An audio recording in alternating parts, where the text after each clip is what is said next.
Hello, I'm Bill Clinton, and on this fine evening of 1995, I am announcing that I am in search of an intern to serve and work beside me during my presidential term.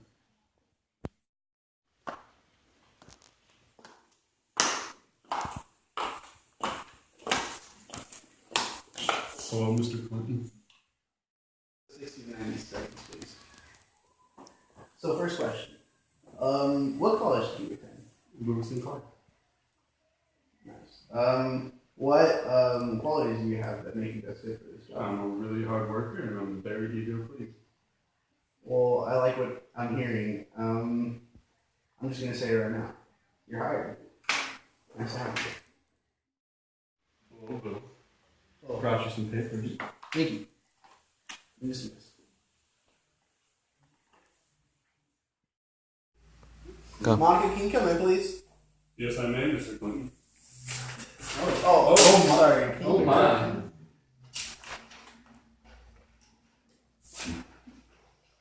Thank you. I forgot what I was going to ask. It's okay.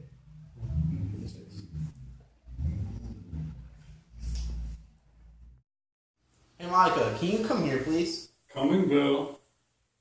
I need your advice on these papers, but before that, can... Bill, I brought you some cake. Oh, hey, honey.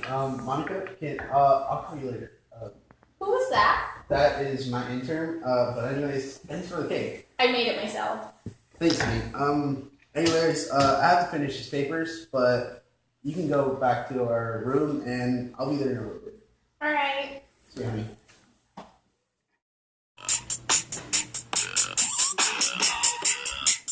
Bill! Bill! Bill! Hello, we are the representatives of the House. On this day, December 19th, 1998, we are here to discuss the wrongdoings of President William Clinton. Not only did you have an affair, which is not something we could legally impeach you for, but you lied about it under oath.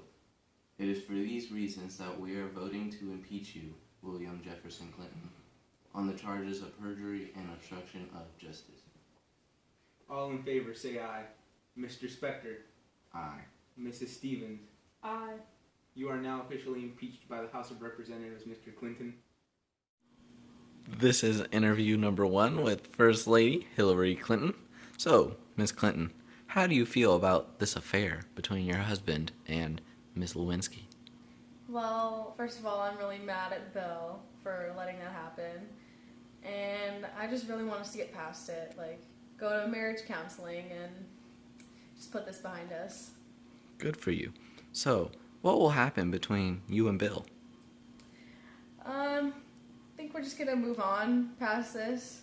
I might have some trust issues with him, but hopefully over time he can earn my trust back.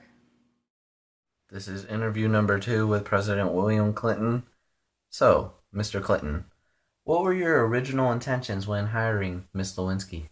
Well, my intentions were strictly just to keep it professional with an associate that I had intentions of just working with as a boss and having her help me with any paperwork and any advice that I needed during my presidential term. Okay.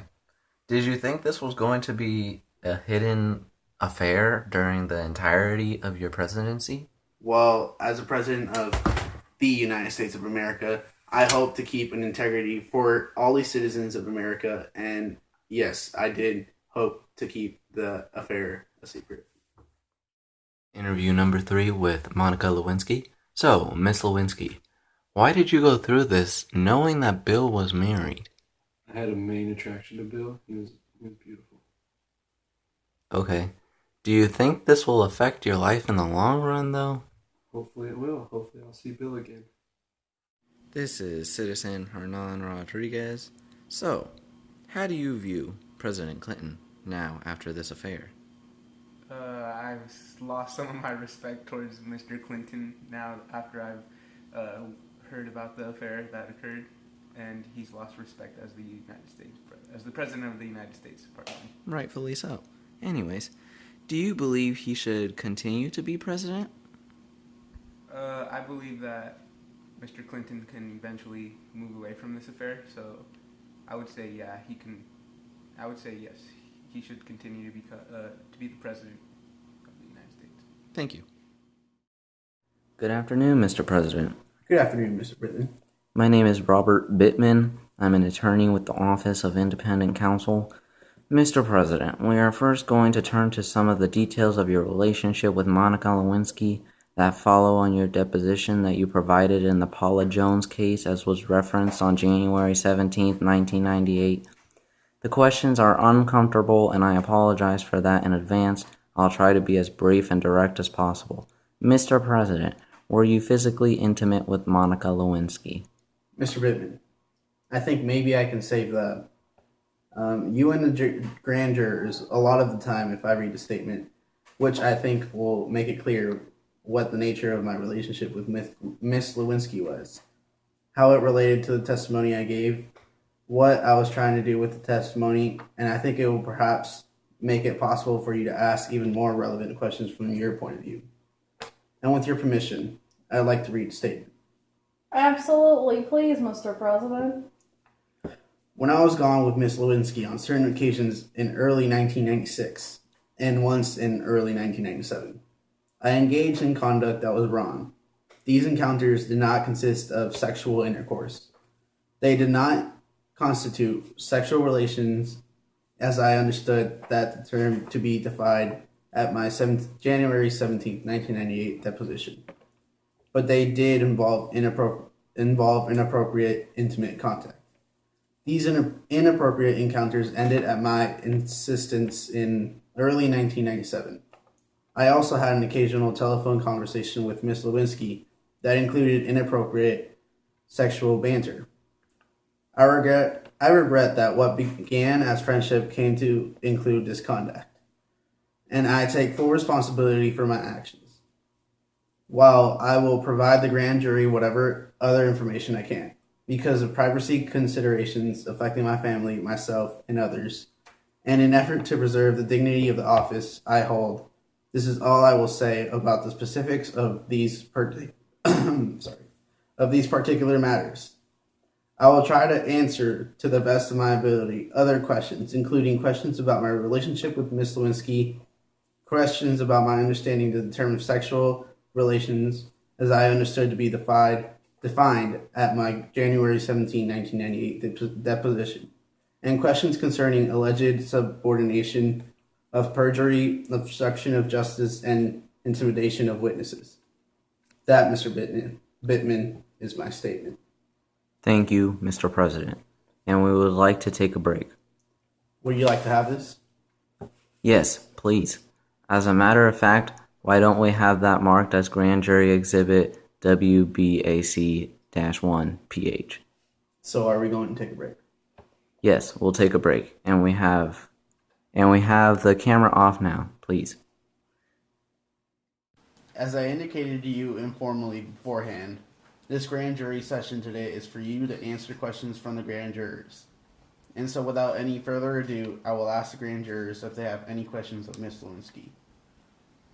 You do admit a lot of the places that you weren't supposed to be, you were always found.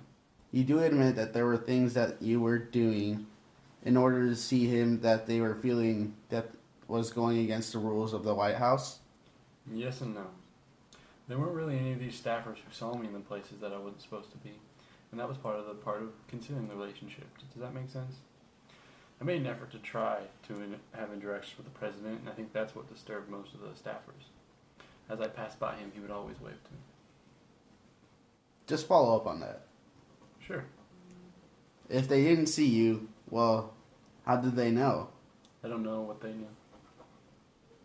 Because if you said you made an effort to hide yourself, the Secret Service are the ones that saw you.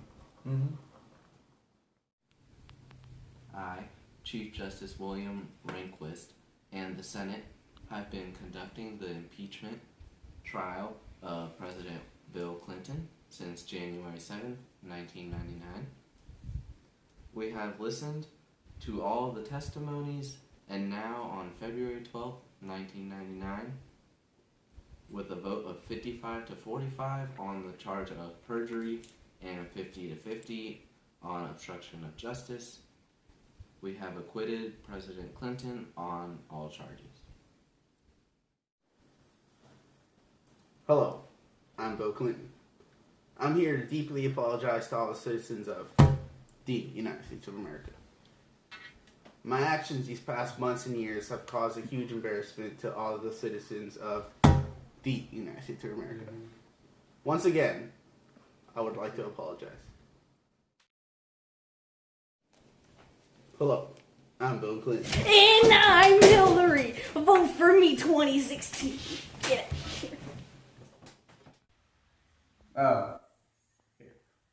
Hello, I'm Bill Clinton.